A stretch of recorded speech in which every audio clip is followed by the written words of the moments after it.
Hello, everybody. Welcome back to Band Trading Cards. Our guest for today is the creator of a new Canadian trading card game called Runeslingers: The Awakening. It will be on Kickstarter on May 17th, 2022. And let's welcome Sebastian Nadelle. How are you, Sebastian?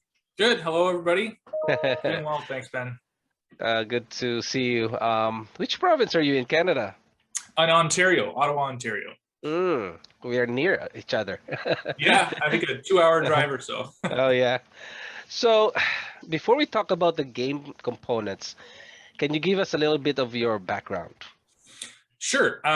So I have another whole life outside of game design. I work in software development. I was a business analyst, then a technology analyst for about 6 years, and now I work in project management.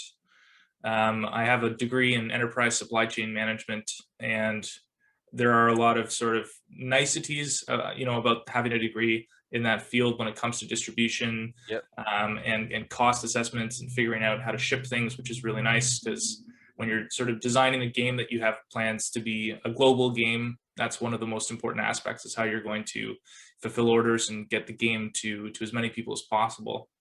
So yeah, and I've been designing games sort of as a hobby for about 15, 16 years. I started when I was in high school, and it was just, a passion of mine, something I did for fun. And I never sort of had any idea that I was going to do this, for a living. Yeah. But I, about 4 years ago, I sat down and thought, this is something that I really want to give an honest try. I really want to develop this. And I saw the success that other games were having on Kickstarter. And at the time, it was, it was a fairly new platform. But it just made so much sense to, to give designers, to give, people the opportunity to self-publish. And Yep. I think that tool has made so many, designers capable of delivering a product that otherwise never would have been possible, right? And I Yep. think a lot of people, they don't realize how much it costs to make a game, not just in terms of the art, but in terms of manufacturing. It's exorbitantly expensive. You've got art is just a tiny component of it, and does not represent, the total cost at all. So getting that seed money, getting that initial funding, short of, being a designer and giving your game to a publisher, is very difficult to do. And Kickstarter made it possible. So at that point, that was when I thought, okay, I have this avenue as a possibility for securing funding, and I want to do as much as I possibly can myself, but raising, the capital investment to produce the game, that's going to be the biggest hurdle. So Yep. once I kind of figured out, okay, this is something that's, that's possible through that avenue, I started running. So is this your first game design? It's not my first game design. This is about my third game design, but the other ones will never see the light of day. So yeah, they were good, but they were, design concepts that that are kind of like training wheels, right? Yeah. Like when you're learning to do any sort of job, you come in totally fresh, and you learn by making mistakes, and having people play your game, when you're designing the game, and telling you that it sucks, and that the mechanics aren't good, and you sort of, the reiteration process is what allows you to, further develop your skills and get rid of the bad stuff. And so those two previous games were just for kind of friends and family. Yeah. And this, is a spiritual successor to one of those games where I took a few of the best mechanics, and then just developed them further over, a 4-year period. And they are trading card games as well. They were, yeah. Okay. So how did you come up with the game concept? And please tell us about the story behind it. Sure. Yeah. So I think, like a lot of people who design card games, I played Magic as a kid, and that was probably like one of the best, weekly experiences. I looked forward to playing Friday Night Magic at my local game store. I started playing when I was 13, which was like 18, 17 years ago. So it was a long time of learning the game. It took like 3 years to even be good at the game. But I built a really good community. A lot of the friends that I met and made playing that game, I still have today, which is really cool. So there was that community aspect I really liked about the trading card game as a genre. I loved sort of the collectability, and that kind of sort of led me to, you know, want to make a card game. That was kind of the natural evolution. But Runeslingers was a combination of things, because I wanted to create a game that was sort of different than Magic, especially in terms of resource systems, because Magic, you know, even Richard Garfield has talked about, you know, his one regret about designing Magic was the resource system. He said that it's inherently problematic. Some of that's by design. It's almost intentional, right? From a mathematics perspective, there was a bit of basically like planned luck that was designed into the game itself. So I wanted to kind of take that back a bit and design a more chess-like game where everything is tied to a resource in terms of power, and it becomes choice. So the player has a lot of ownership on the decisions that they make, and it's very uncommon for a player to have a turn where they can't do anything, right? And which in other games is very common, especially when you're drawing, for example, 1 card per turn. You have that sort of inevitable dead draw where the card you're drawing is way out of line with the resources that you currently have, or it's of no functional use to you when you pick it up. So that was kind of one of the core tenets that I wanted to start with, was a really sound resource system and cards and effects that were balanced around having functional use at any point in the game. So if you draw something, it's going to be useful no matter when you draw it. So that was another important thing. Customization's huge. I'm a huge fan of Path of Exile. It's my favorite game of all time. And the reason I love that game is because you can do whatever you want. Like the character customization is like essentially limitless. You can come up with crazy builds, stuff that people have never thought of, you know, over the last like 10 years the game's been out. People are always making new things, which I think is really awesome.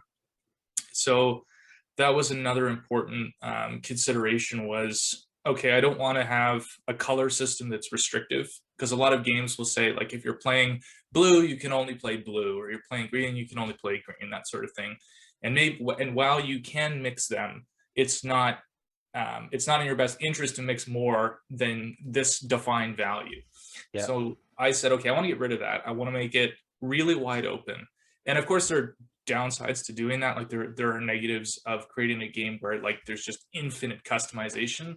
But I don't see those as downsides. So I ran with it, and I decided that I was going to sort of split it in two. If you play each Runeslinger has a class, right? And you have a stance and an ability. A stance is like a permanent effect you have, and an ability is something that you can use, you know, 1 or 2 times per game. But those together they make up sort of your fundamental build foundation. They're the things that sort of support your build. They enable certain builds. They have very unique effects that are only found within that equipped archetype. Those you can only use with the same class. So if your Runeslinger is a striker, you can only use a striker stance and a striker ability. But the cards are not class specific. So you can combine them however you want. So you can mix striker cards, Runeseer cards, basic cards, and build your 30 card deck however you want. And that allows you to be really creative in your strategy. And I think it kind of gets rid of or solves the problem of like stale metas, which is, you know, a big issue in competitive TCGs, where you have certain cards that are extremely good and they find a place, you know, instantly in a competitive deck. But there are so many cards in these sets that come out that just never see play because they're not designed with the intent of being competitive cards. And some of that is intentional to support the business model of, you know, draft, for example, right? Like draft wouldn't work if all the cards were amazing. It would just be a weird thing to do. That's why draft is so much fun in Magic, because you're just playing with kind of crappy cards, and you don't have a ton of choice. But I thought, well, what if all the cards were good? Like, what if instead of having cards that you open that are just designed to sort of fill holes in a pack, every card is functionally playable and good? And like 2 things will happen. 1, players will have far more choice. And the other thing, it's cheaper for me. And the reason it's cheaper is I don't have to buy 300 pieces of art to fluff out a huge set. Yes. I could buy 200 pieces of art, but all 200 cards in the set are going to see play. So it gives players much more ownership to open a booster box and say, hey, I didn't get any crap. I didn't get any jank, right? Like everything I got, I can make like 20 decks or 10 decks or whatever out of these 2 or 3 booster boxes that I opened. And that each strategy will be totally different because they've got this big ecosystem that they can choose cards from.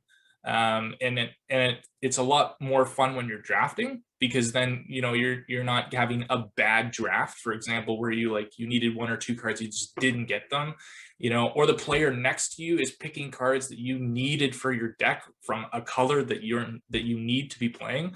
Like that sort of thing won't happen with Runeslingers, just because it's fundamentally designed in a different direction. That's a long answer to your question.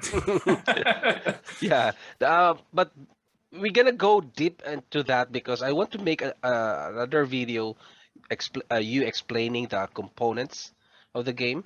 Yeah. So yeah, but before that, I want to know more about the lore. So Sure. some creators starts with a lore, and some are starts with like characters before the lore.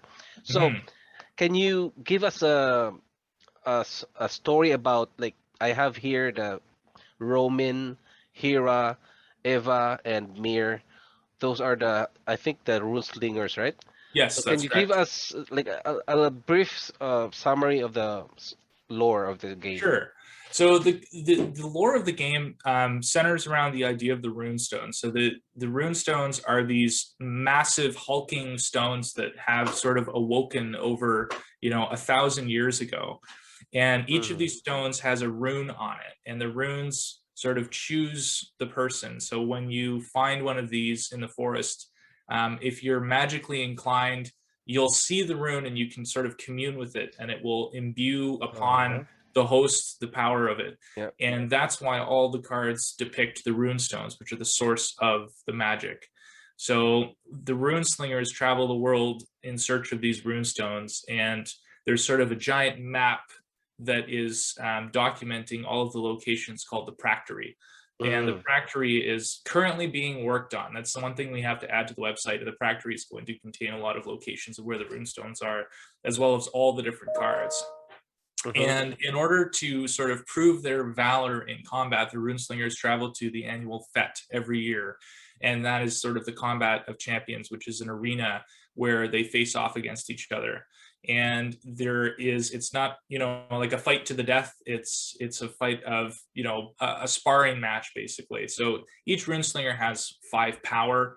And when they lose their power, their last 5th power, then they're downed, and that's the end of the encounter. So the idea here is that not everyone in this world is magical, but the Runeslingers are. And as they travel the world in search of these runestones, it's all based on physical location. So they have to go to these locations, and there are trials that they have to complete. So some of these runestones may be high on top of mountains, and some of them way underwater, and they have to sort of use their abilities as they become more powerful to seek out and search for the runestones. Yeah, so these runestones are meant to be on a certain person, or is it Yeah, so anyone it's can get it, and once you get it, you're gonna no, not be anyone can. No, no. Okay. So the runestones will choose you, essentially. So Okay, yeah. you could go your whole life without seeing one, right? So the sort of idea is that once you have the sight, you can walk past, a massive keeping stone, and you'll see the rune, and you'll see what it really is. But to the mundane, when they're sort of traveling through the lands, they're not going to see the runestones because they don't reveal themselves to you. So these runestones will like unlock your ability, right? Yes. Your Yeah. Well, magical ability, physical. Like I've seen here some. I think Roman has weapons, or is this a magical hero? Roman? Yep. Yeah. So Roman is a runeslinger that has an affinity for trinkets. So his magical ability is manifested in him being very creative and really good with his hands. So he's able to make things and imbue magic upon trinkets. So a lot of his special abilities and stances will relate to the sort of items that he has, and they become much more powerful when he's using them as opposed to another runeslinger using them. That's sort of the idea. But the idea of the runestones is really tied to the rune. So the rune is the source of the magic of the runestone. We don't really know why they exist. That's coming in another planned expansion if things go well.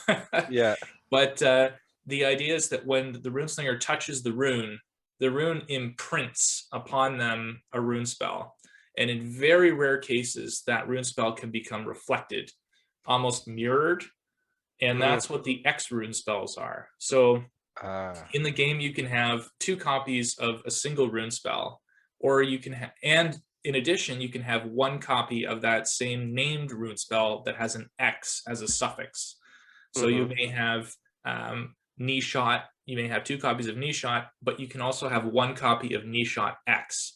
And the reflections have different costs and different power levels. So they might be a little less powerful, but have a much lower cost, or they might be more powerful, but have a higher cost, or they might have different keywords. Like one might have shout that allows you to play it in response to an opponent's action when it's created. And the non-mirrored version, the normal version, might not have shout. So there are sort of slight differences. And that allows me to sort of control the number of copies of cards that can be in your deck. Normally it's only 2 in a 30-card deck, but with the X version, you can kind of hone into that preferred strategy without having 3 identical copies of the same card in your deck, which is kind of what I wanted to stay away from, because I really think like variety is the spice of life, right? Like if you're building a deck, you want to have a little bit of variety because it makes each game a little more interesting when you're playing, because you're not sure, like no 2 games will be the same because you're not always getting the same cards and going through the deck each time. So you can combine different colors. I can see 6 colors, right? 5 colors? Yeah, Green, so 5 colors blue, plus the trinket. Yep.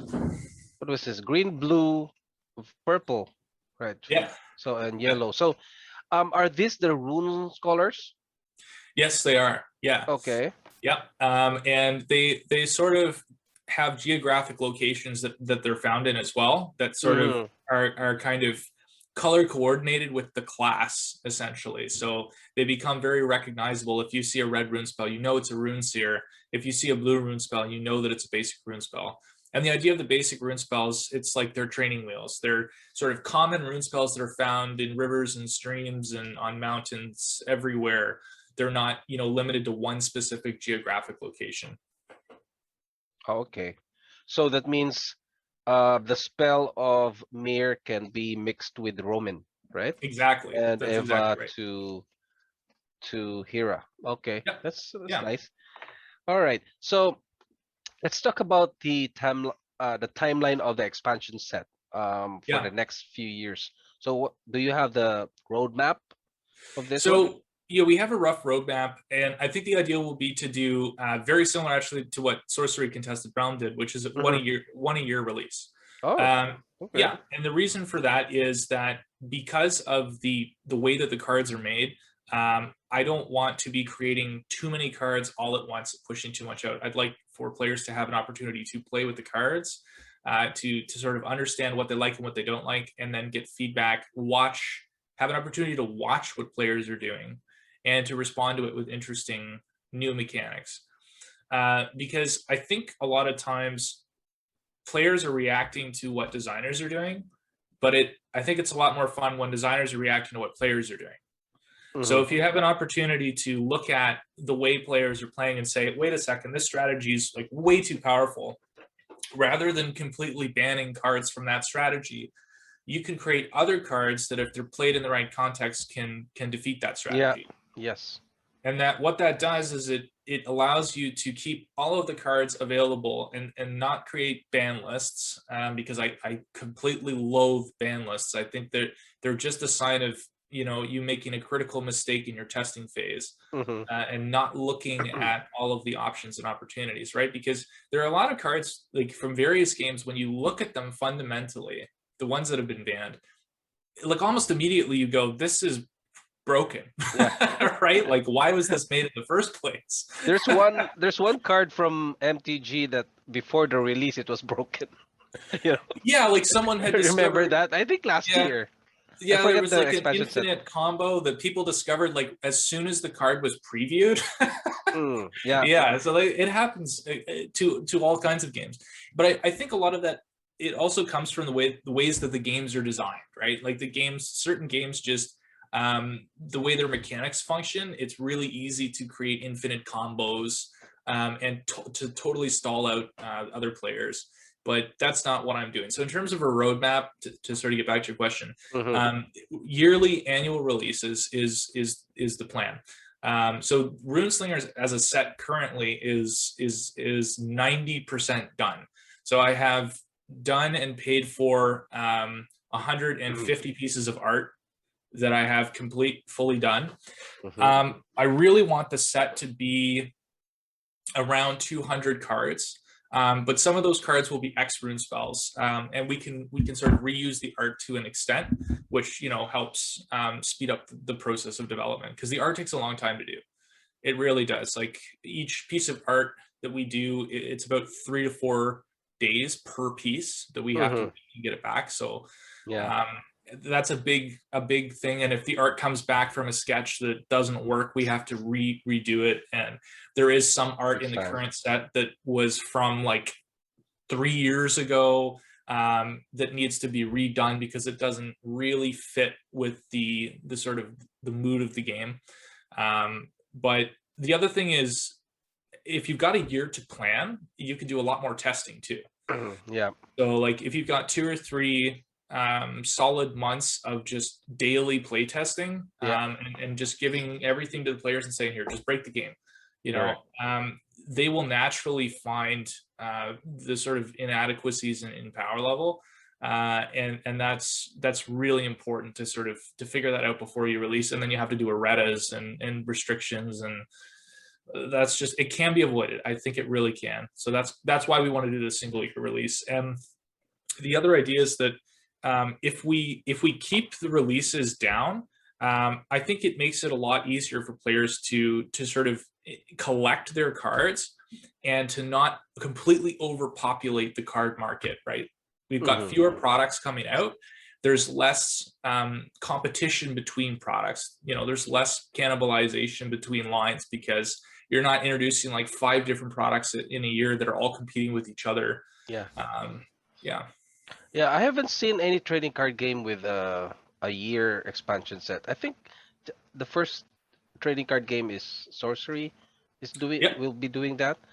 But do you think how can you give how can you keep the engagement of your players? Good Because question. a year is too long, for me, because like me, a content creator, for a year is like, I don't know how to create a content about this game. No, it's a great question. Right? It's a great question. So the way that you do that is you have a tournament structure and prize support that keeps players wanting to play, right? So there are more things for players to discover. So in that year, you can create variants and unique promos that players can acquire that are technically in addition to the current set. So you keep them engaged and working on their strategies. And you're going to have players who are going to come out, to a Runeslingers night, and they're going to do terribly. But they're going to look back and they're going to say, you know what? I think if I make this change or do this a little bit differently, it'll play really well. And then they're going to come back. So that sense of discovery, I think will keep players coming back. And nothing's set in stone, right? Like, if we take a year, and I'm sort of being a little bit, pessimistic here, because whenever you're designing something new, you're in this total realm of unknown, right? Yeah, correct. Especially when it's a new business, and you're sort of trying to develop a product that is unique in the marketplace, because I do think Runeslingers is a little bit unique in the marketplace in terms of its design. It takes a while to build an audience and to find a player base. So I don't want to rush anything, right? And I don't want to make promises that we can't keep. So at least for the first expansion, it will be a year. But after that, if I find that things are going really well and there is a player demand and players are saying, hey, I don't want to wait a year, then we'll obviously revisit it and make adjustments for sure. Yeah, so in between the year, will you be releasing small products like Yeah, secret layers, something like that? exactly. Okay. Yeah. Yeah, and those will be products that are they're not designed like as investment opportunities. Mm-hmm. They're things that players can buy like as little supplemental items, and those are really easy to produce. They're really easy to ship, and those are a very effective product to make, because most of it depends on manufacturing costs, right? Like everything has, if you're doing anything related to a trading card game, the minimum order quantities are massive, right? Like it's nearly impossible to do 500, 1,000 units of something, Mm-hmm. because as soon as you do that, the quality goes down substantially, right? Because you have to sort of you have to settle for an inferior product in terms of paper or an inferior process. But once you start getting into the 10,000, 5,000 units, now you're getting economies of scale. So you're getting really high quality paper, you're getting offset printing, and everything is really nice.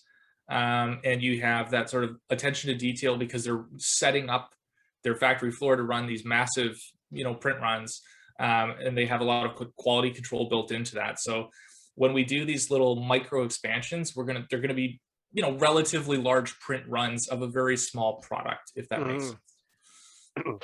So we have 30 plus, I can count now, maybe 30 to 40 plus Kickstarter products, trading card Yeah. games. There's a lot. It's So crazy. how does Runeslinger stand out among Yeah. his Okay. Kickstarters? Yeah, and it's funny because 4 years ago, this was not the Yeah. case, right? Like it's Yes. not like I just jumped in and said, "Hey, I want to, capitalize on the TCG Correct. market." No. This just kind of happened all at once, and it was a matter of timing. I actually wanted to launch last year, Mm-hmm. but we made a very fundamental change to the concentration and light system, which is our resource system, that required us to do like a full year of additional playtesting. So Mm.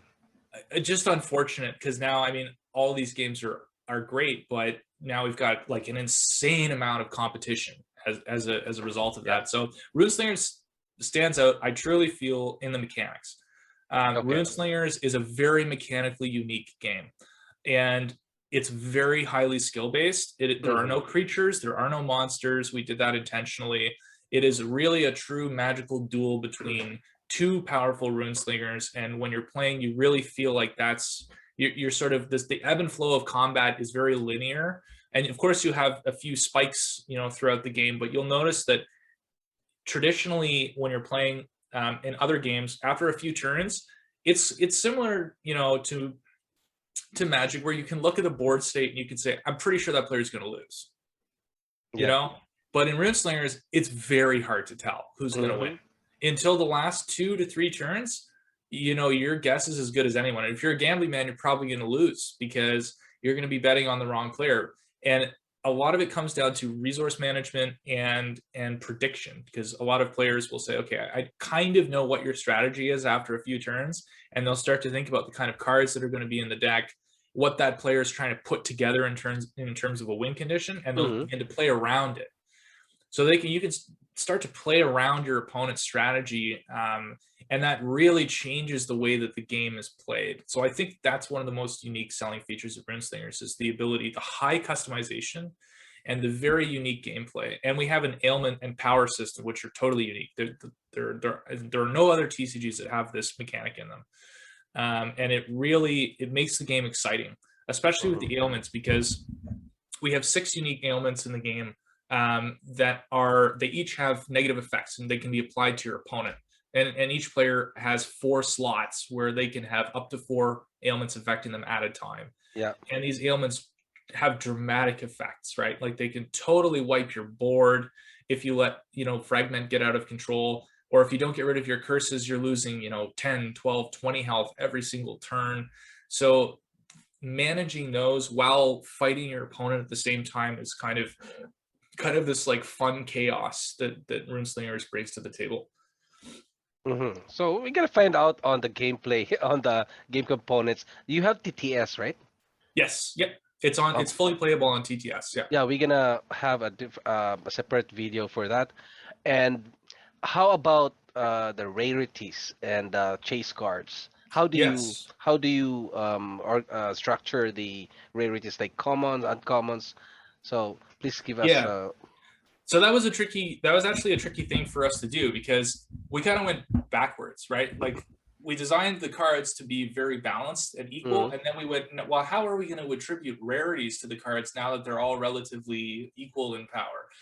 So what we did is we looked at the cards that are fundamentally like that you look at them and you're like, this is really strong. It's not like broken, but it's very strong. And we kind of built the rarities from that. So they're going to be common cards. mm, There are going to be rare cards, and they're going to be exalted cards.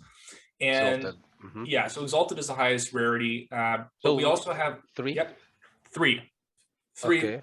three that you know of.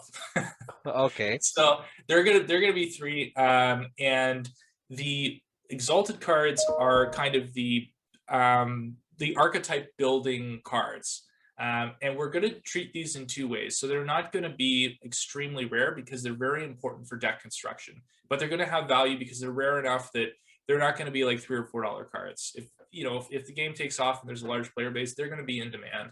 But the nice Mm, thing is for a deck, you only need 2 copies. At most, you can have 2 copies of these cards in your deck. So that's going to keep costs down for players. And for collectors, we have foil variants, which are exceedingly rare. So each you'll have a 1 in 8 chance when you open a booster pack of finding a foil. So the planned rarity for foils is going to be roughly 1 in every 8 booster packs. And the foils mm, are all reserve list. So if a card is printed with a foil treatment, and our foil treatments they're going to be really nice. So the foil treatment is going to be kind of like a starry background that sits behind the card, and then the runestone will be sort of superimposed over top of it. is it like Meidazu? Similar to Metazu, but I Full think, hollow? Yeah. yeah, it's going to be similar to Metazu. We're not going to have any reverse hollows. It's going to be like a full hollow Yeah. background. Yeah. More actually like the classic Pokemon because depending on how you print them, the background that you're printing on, you can sort of build it up.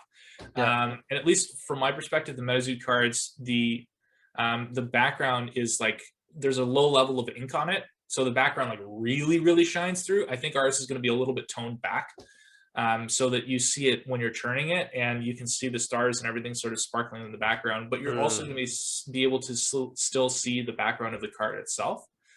And those are going to be very, very rare. So like the foil cards, 1 in 8 packs, and then once they're printed in a set, they will never be reprinted again in foil. And not only that, but so similar to Flesh and Blood, like the cold foil of Flesh and the Blood. cold foil. Yeah, exactly. Yeah, similar to that, but we have a major difference, and the major difference is that there's no first or second edition, and we're not print on demand. So once we've done our product sizing and we feel that it's right, we print it once and that's it. Wow, and that's good. Yeah, because like print on demand is really bad. Like I've been a collector for a long time. It's really, really good for the company, but for players and collectors, it's horrible. It's really bad. Correct. And what happens is, like, as your player base is growing, as a company, you're doing forecasting, you're doing adjusted forecasting based on your growing player base and seasonality. Like, more people play in the summer, so we got to print this next set needs to be huge, right? Because there's going to be increased demand or whatever. And then they all arrive at distribution, and they've printed like 3 or 4x what they printed in a previous set, and all of a sudden people are like, holy smokes. 6 months later the product hasn't moved. Not only that, it went down. Now it's worth less. Correct. Right? So to sort of curb that, you need to be really careful about how much you print. And there's 2 sides to the story, right? Like if you print too much, your investors get upset, and the players who are collectors get upset because their collection becomes devalued. If you don't print enough, you're discouraging play, because you're basically telling your players, well, we don't care about affordability for you. We want you to spend, ridiculous amounts of money to put your deck together, and a lot of people can't afford that. But there's a fine balance, and I think we're headed in the right direction in terms of finding that balance, especially because the cards are so playable. If if players are looking at two options and one's like $5 or $10 more than the other, they'll just go with the other one and they'll make that work. Yeah. And that's the idea, of the sort of power balance that we're building. And the rarest card will probably appear 1 in every 20 boxes, to put that in perspective, and that will be an exalted foil.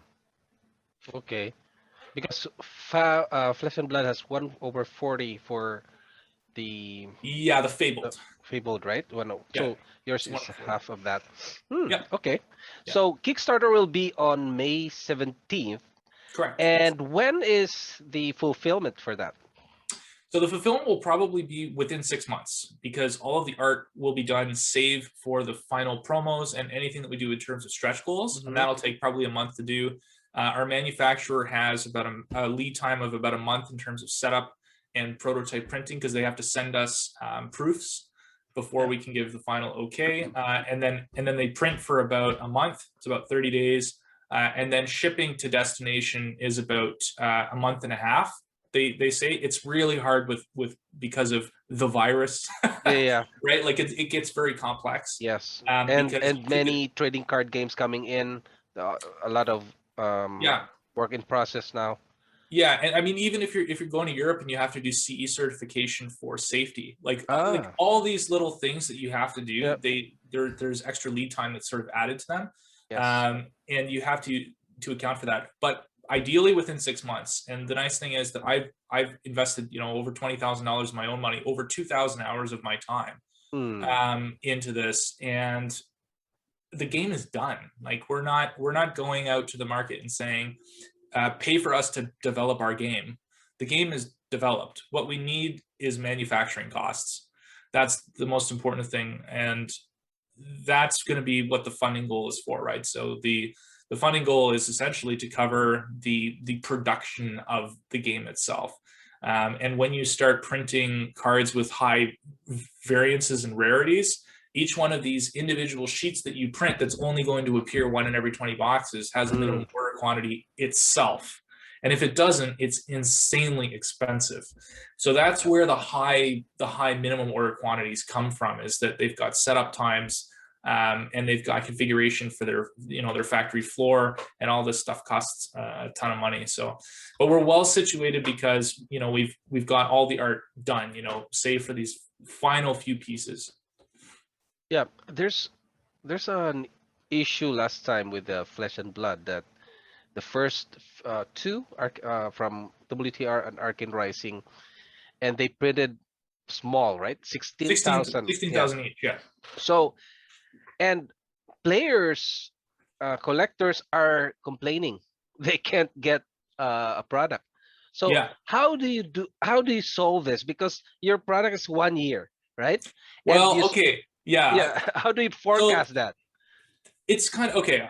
I think I might upset a few people here, but I think that's a bit of a non-issue.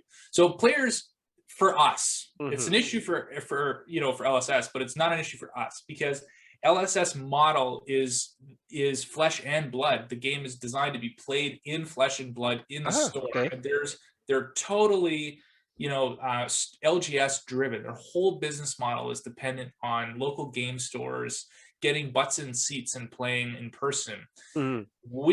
That's not our goal. Our goal is to have as many people playing as possible, and that's why we're going to be developing the REM app, the Runeslingers Event Manager, and that will be very similar in functionality to the Magic Companion app, where you can find local players and connect with them and create events and play. But this application will allow players to host tournaments in their own house. So distribution will be through us directly. So if you're a store, you're going to have a brick and mortar store account in the Runeslingers Event Manager that you can buy product directly from us, and our fulfillment partners will ship it to you. So the idea here is that we control the supply, and we're going to be very forthright about how much product we have available. So anyone can look at our inventory and say, okay, they have 10,000 boxes left, and once those are gone, they're gone. There's no more. Then you have to get them from the secondary market, and that's where stores can begin to set their own map pricing, and players will be able to sell the cards on the open market. But it's a totally free market, right? Like capitalism at its best. So will you be transparent on the print runs?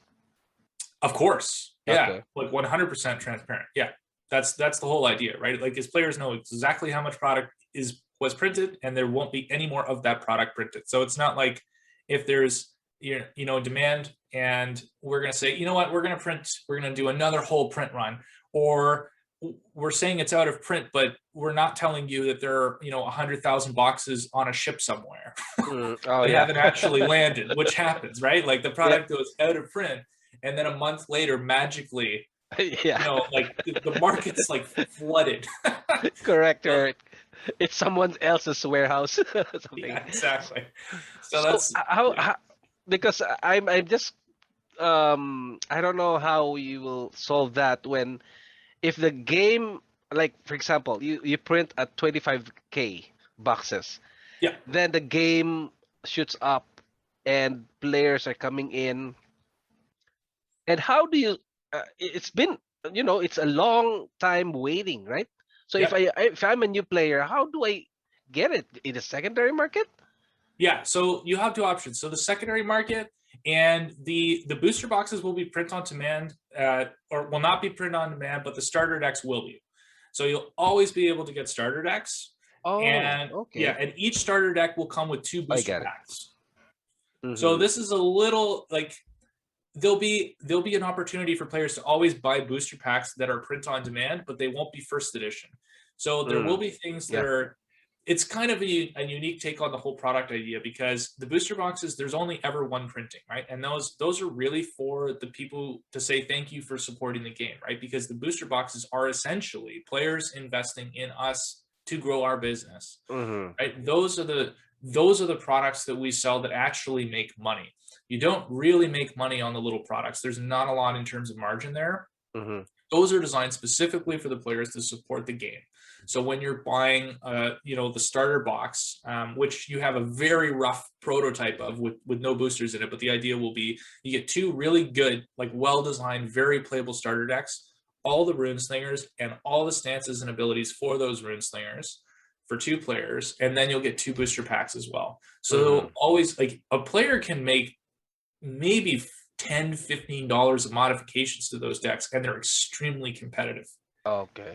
Like, Nice. I've played with friends who've been playtesting with the starter decks and whooped them against their constructed decks.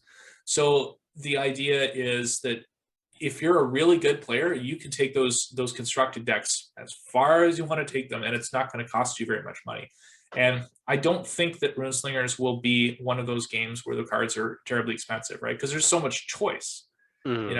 It's not like the idea of a chase card is that it's a chase card because it's so much better than anything else in its archetype that everyone wants that card, right? Yeah. But if all of the cards have appeal in their own way, the market will sort of naturally decide, what's good and what's expensive. So I think they'll be a little bit different. Like, this isn't designed to be like a cash grab collectible game. And I think a lot of games have sort of, they've jumped on the Kickstarter, bandwagon, and they're saying, hey, look, I've got this sparkly, shiny thing that you can only get, X or Y of. Yeah. And they're appealing to a very specific group of people, right? They're appealing to the whales and to the big funders, who Correct. buy a whack ton of product, and they hope that after they get it within, 6 or 12 months, they can double up or quad up and sell all their product. And that's not the way that Runeslingers is designed. So if you're an investor and you think you're going to quadruple your money, Mm-hmm. you might not. But I can promise you that, players are really going to enjoy the product, and they're really going to love playing the game. And I think that's the most important thing. Mm-hmm. All right. So let's talk about the Kickstarter.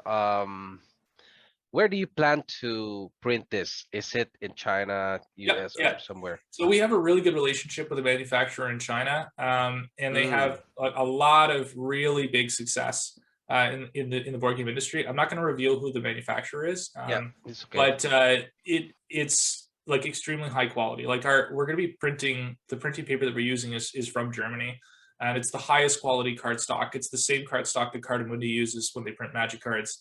Oh, nice. So, and that's the reason that the game is not going to be like really cheap, because a lot of people have this idea that while you're printing in China, it's not going to be as good of a product.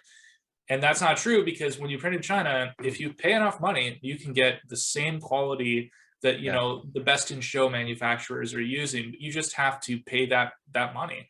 I mean, it's always an option. So, and the relationship that I have with our manufacturer is like a one-on-one, like you can like Skype call whenever you need it kind of thing. And that's like, everything is at, you know, in arm's length. That's what I like. I like when we're choosing our partners, I want to be able to get on a call and resolve a problem within 24 hours. And you know, I think a lot of people, they don't plan ahead for those issues. And I went through 4 manufacturers when we were doing, you know, RFPs, and they were really, really hard to contact. Like, and it just kept getting worse and worse and worse. So I'm very fortunate with, you know, the partner that we found, and you know, we're going to be using ShipQuest for fulfillment. So we already have, you know, a sort of a handshake deal with them, and they did Grand Archive, so they're doing fulfillment for Grand Archive and Sorcery, and they're, you know, extremely experienced shipping partners. They've fulfilled over 3,000 unique Kickstarters, so they're going to ensure that everything gets to, you know, the destination safely and on time, which is good for us, because it's one less thing that we have to manage. They're the experts. We let them manage that process. And of course, we're going to be using BackerKit for the Kickstarter survey. So that's one extra tool that we have that allows us to ensure that there's going to be a really good high quality of life for our customers. Yeah, and this company will be printing the Kickstarter and the next expansion set if you're successful with this. If I'm successful, yeah. So the fulfillment will be on let's say December this year, right? Or even earlier. Or earlier. Okay. Yeah. And there will there be letter K symbol on the cards? Oh yeah. Yeah, so, well, I don't know that it's going to be a K. I don't know if it's going to be that obvious, but we're going to find a creative and visually appealing way of indicating that these are Kickstarter. And the Kickstarter is going to be very unique. There are going to be special promos in there.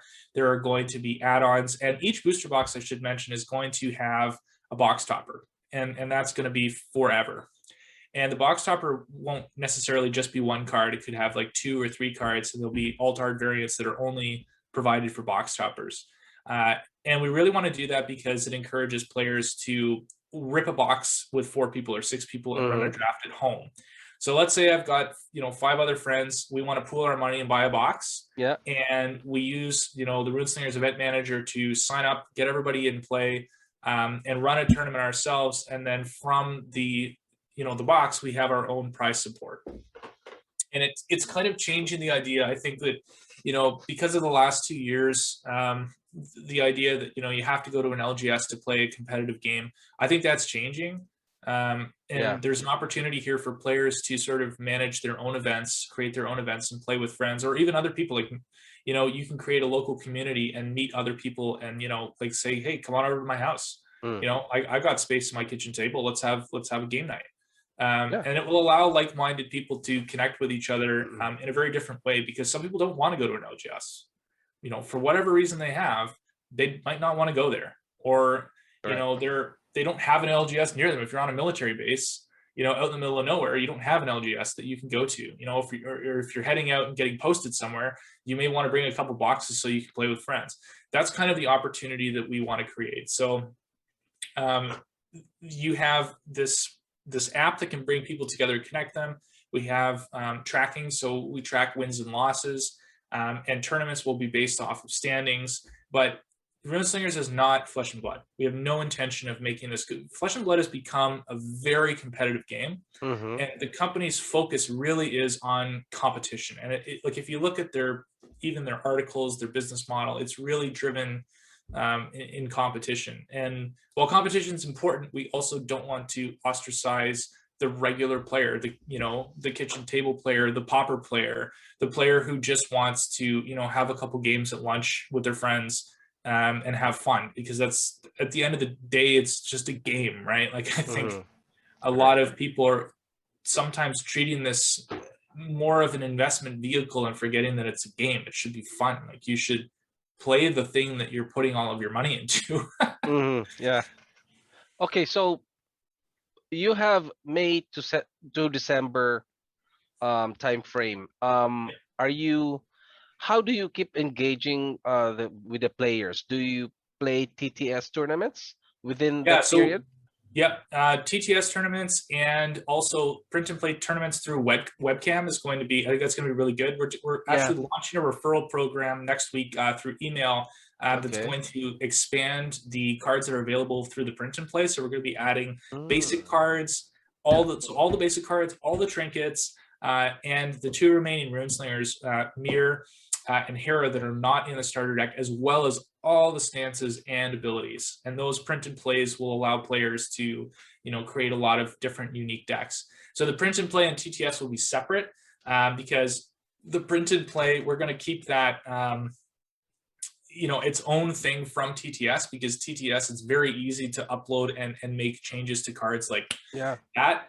Not the case whatsoever with the print and play. So we want to sort of slightly limit what we're doing in terms of the cards that are available in the PNP, at least until launch, until we've like locked Yeah. all the changes down. Because I don't think it's fair to say, hey, here's all these cards, and people print them, and then we're like, we got to make this change, and then people start getting frustrated because they're like, well, I just spent like $10 printing this, and now you're telling me Yes. that it's obsolete. So we're just not going to do that. All right. And some content creators or a community have their own Discord channel where they play competitive games like in the TTS. So Mhm. are you open with this kind of games? Like it's not Totally. exclusive on your Runeslingers No, no, no, Discord, no. but You play are you however you supporting want to like play. with like do you give armory kits for this one? No, so we're not No? going to have armory kits. It's not really something that we're situated to do. A lot of the prize support will come from two ways. So players, when they want to organize events, will be able to distribute prize support from the box itself and Mm-hmm. the box topper. But LGSs that purchase from us at a certain price will be awarded promos and playmats that they can give out to players, and those will be given to them for free. So Okay. if I'm an LGS and I purchase, because if you got to think about it kind of from a distribution standpoint, right? So we've Mm-hmm. got our distributors that are actually our fulfillment centers, but they're acting as distributors. And when the LGS places an order to us, once they reach a certain threshold, like if I'm Yeah, buying one or two boxes, it doesn't make sense for me to also be shipping them prize support for a tournament. Like makes it's sense. probably not going to be a tournament, right? Yes. So but once they reach a certain threshold, they're Mm-hmm. making a commitment to us and saying, hey, look, we really believe in Runeslingers. We want to build a community. So we take that commitment and say, hey, well, here's our support for you so that Yeah. you can build that community and you can have those players coming and enjoying the game, weekly if they want. And the difference will be that the boxes, they're going to be getting a pretty big discount when they're buying from us at a certain volume. Mm-hmm. And that's going to sort of coincide from what they would expect if they were buying direct from the distributor, but better, because the margins from a distributor are not that great, especially on products that have high turnover, like Magic products. They're not that great. Ours will be better, and that's because we've got a much tighter supply chain.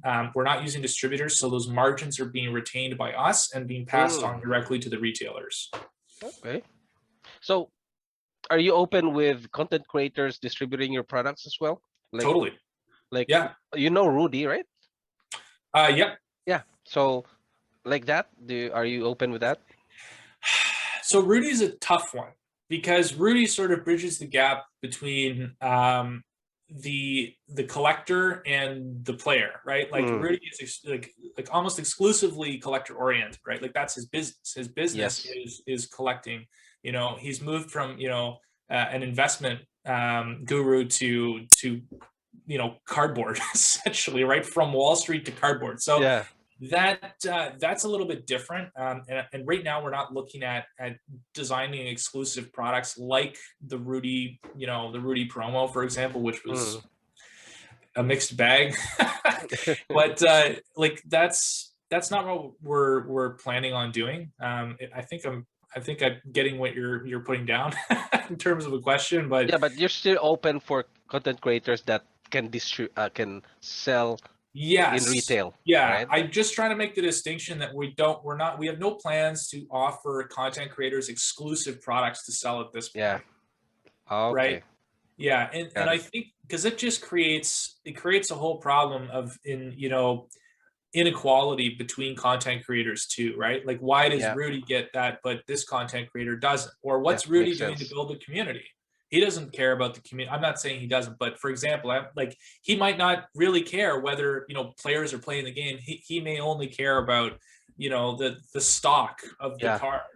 Where there's another creator who's built this awesome local community and created all these really sweet videos, um, who's to say that that content creator shouldn't get extra products? So we don't want to have to make those distinctions between content creators, but we will have nice promos and products that we can send to content creators, and those will be they can do whatever they want with those, but we're not going to be creating exclusive promos that content creators can sell. Yeah, and there's one trading card game that you can have a logo, for me, a content creator, I can have my logo in a card.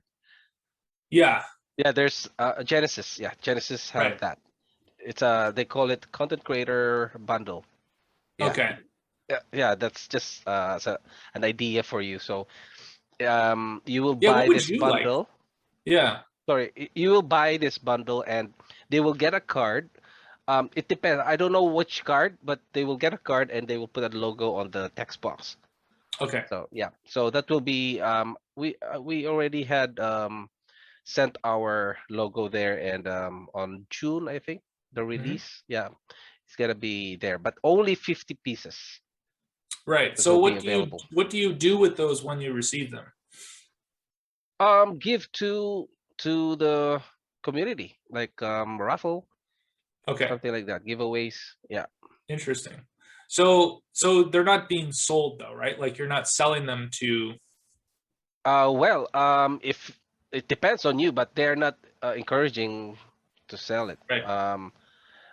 It's how many was that? Six, just six cases. Six Yeah. boxes for that. But it's up to me or the content creator to sell it, or Right. maybe just for giveaways. Yeah.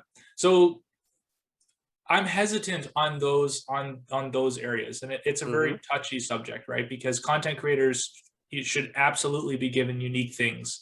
The only concern I have is where it sort of turns from a product that's designed to be given to the content creator so he can distribute it to his followers, his Yeah. Patreons, his Mm-hmm. his supporters, versus someone taking that and then selling it back as a commodity to Oh yeah.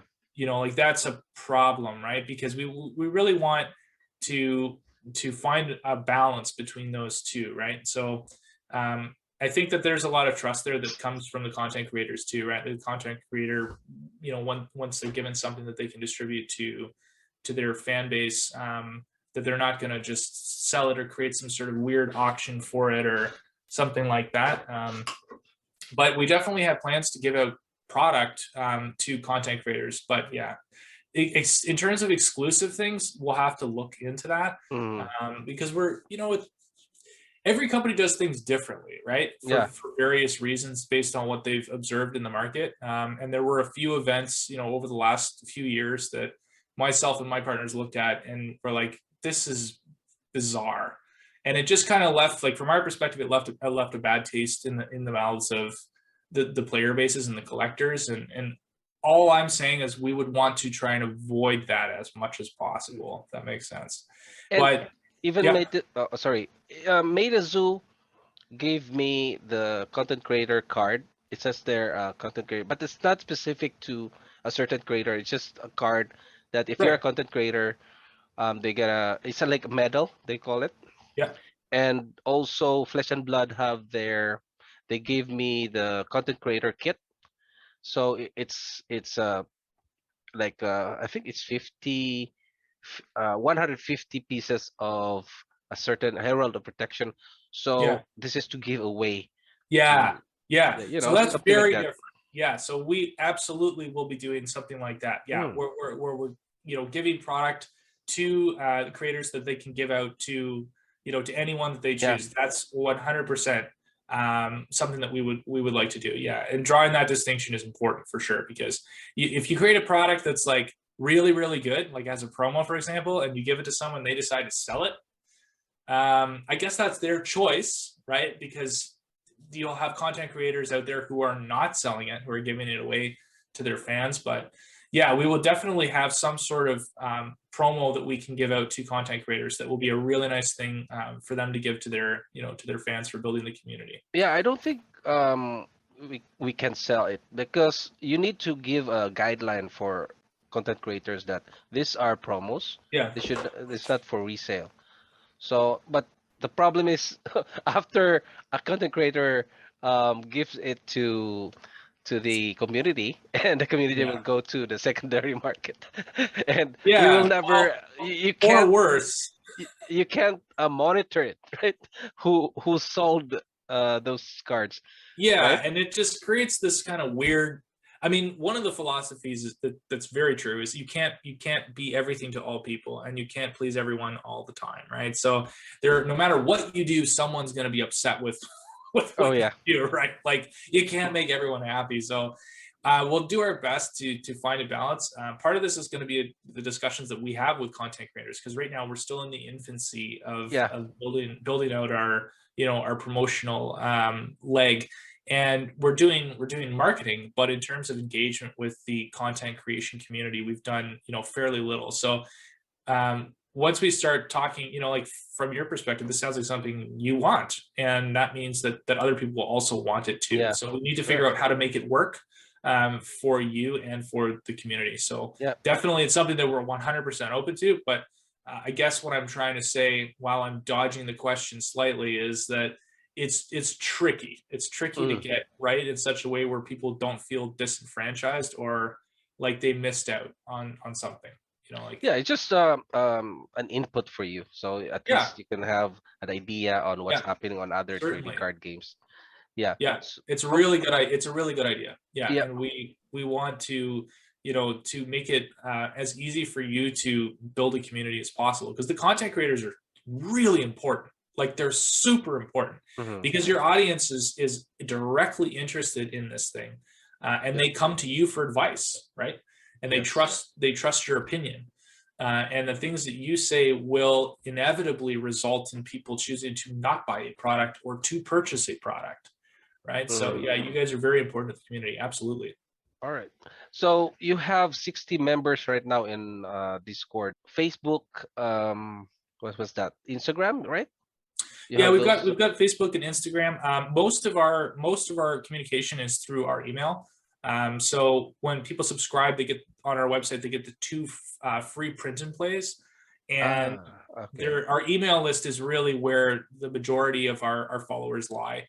And from from a business standpoint, it's much more of interest to us to have email, because we can communicate with our potential backers, and that's super important. Like the problem with the Kickstarter page is, like, when someone tags follow on the Kickstarter page, we don't know who those people are. We don't know if they're Mm. in our target market. We don't get their email. We don't get any information about them. I don't know where you live.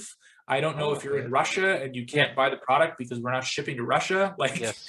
you know what I mean? Like, Correct. it's just of no business value to us whatsoever. Same thing with Discord. Like, people, they jump in, they jump out.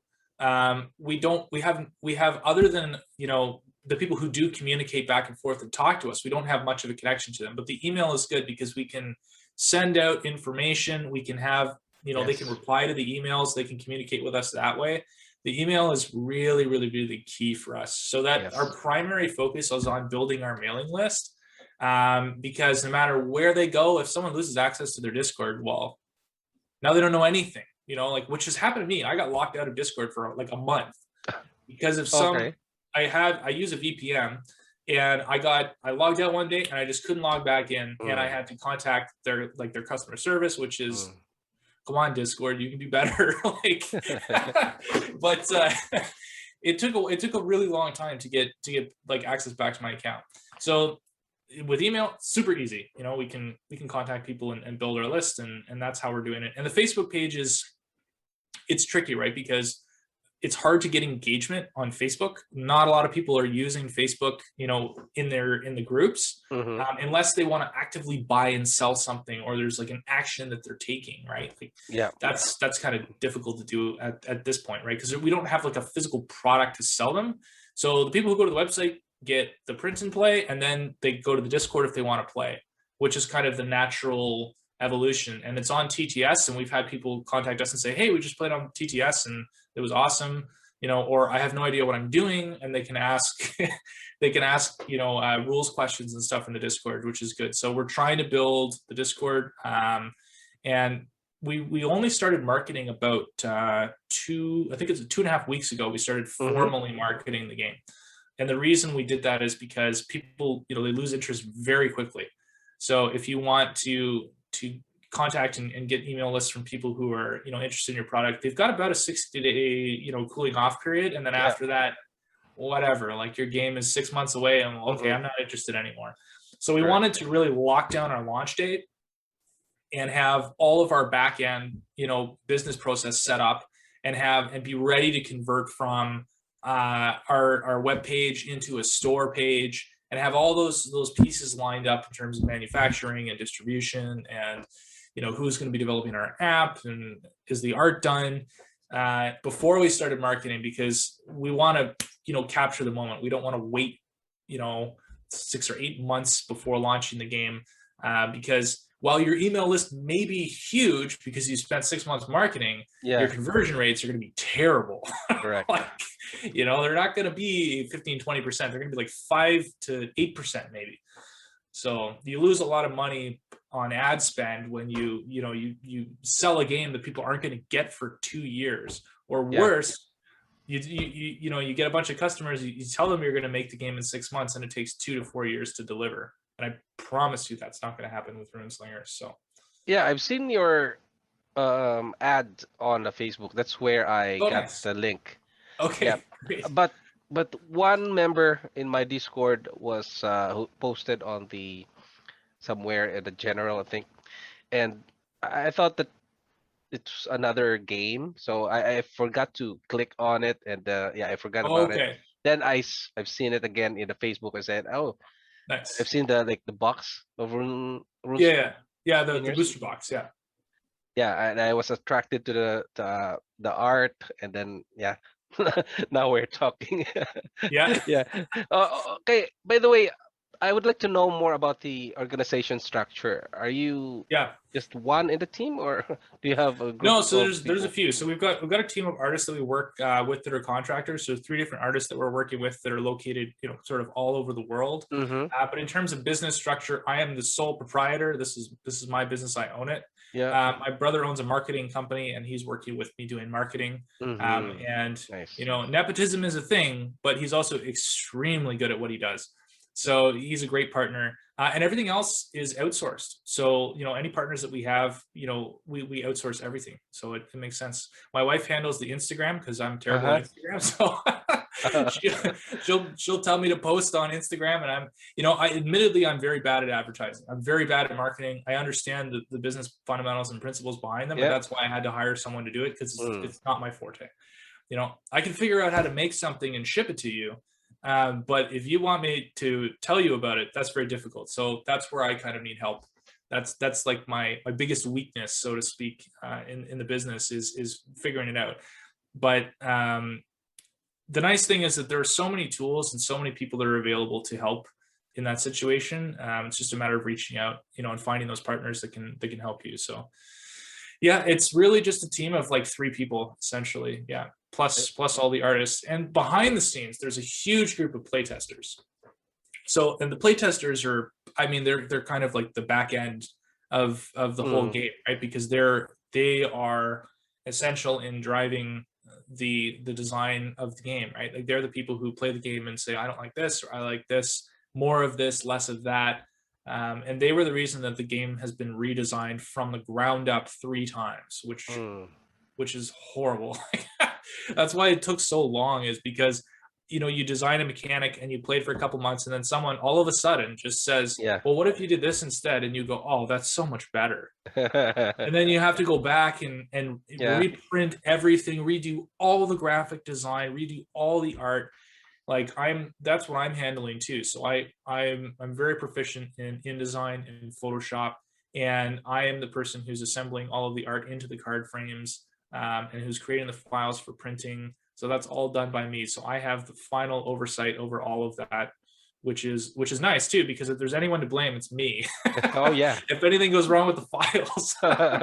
It's you. So Yeah. did you design the card artwork? No, no, not card outline format, something. Did you do? Yeah, Yeah. so I designed the frame of the cards, Yeah. and where everything is structured on the card. And those are, it's interesting because I kind of answer a question you didn't ask, because the card frames are designed to be really simple. They're very simplistic. It's just like a light colored background that's coordinated with the character, and that's done intentionally because we want the focus to be the art. The art should be the number one focus, and then the text. So the iconography is kind of duplicated too, because on the cards you have, in the top left, you'll have an icon that describes what that card is. If you know, if it's an attack rune spell or a spirit rune spell, Mhm. and then there'll be a little line of text under the name of the card that also identifies it as a spirit rune spell or as a trinket. And at the, you know, we've got a fairly big text box so that we can kind of blow the text up a bit. It's not like squished down when we have a lot of text, which is nice.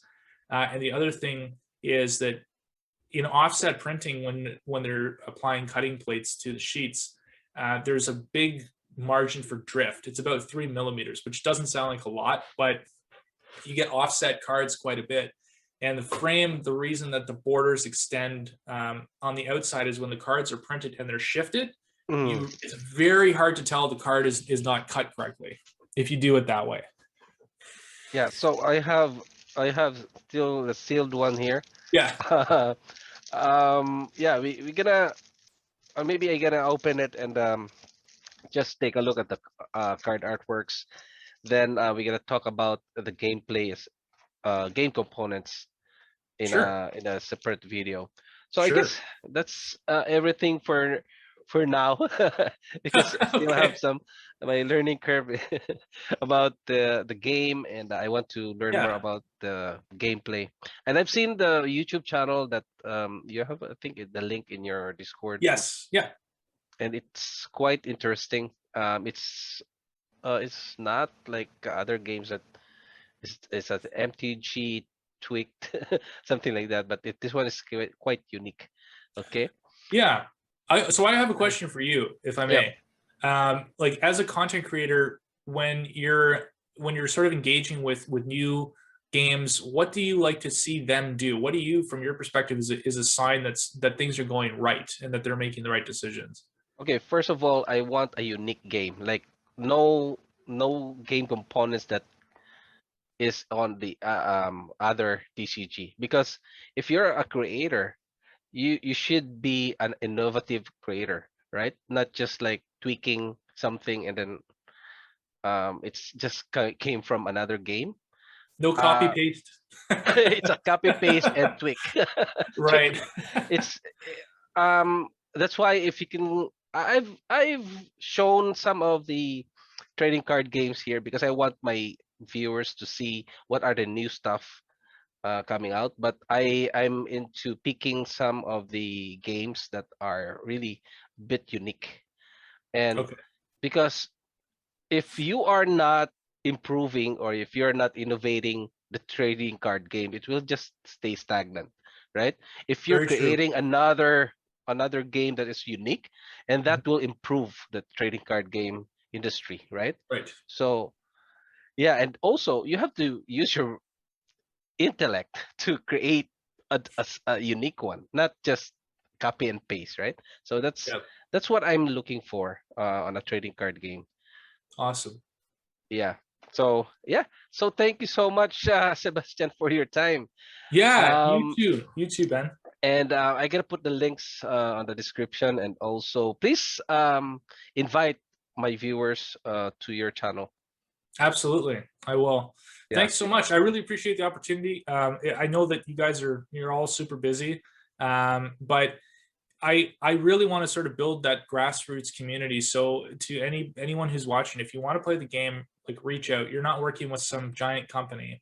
If you want to play with me, I would love to play with you on Tabletop Simulator, or if you want to play on webcam and you want to print the deck, you know, it's really easy to set it up and play. On TTS, it takes about, like, I think a minute to load the game, and then you're ready to go. And I'm happy to teach anyone who wants to play. If I have time now, we're sort of in crunch mode, you know, getting everything set up for the Kickstarter page, because it's, you know, like 5 weeks around around the corner. But yeah, like I would love to teach anyone who wants to learn how to play. All right, so guys, please support Runeslingers The Awakening on Kickstarter, May 17th, 2022, and join the community. All right, thanks everyone for watching, and see you in the next video. Thanks so much. Bye guys. Bye Sebastian. Bye.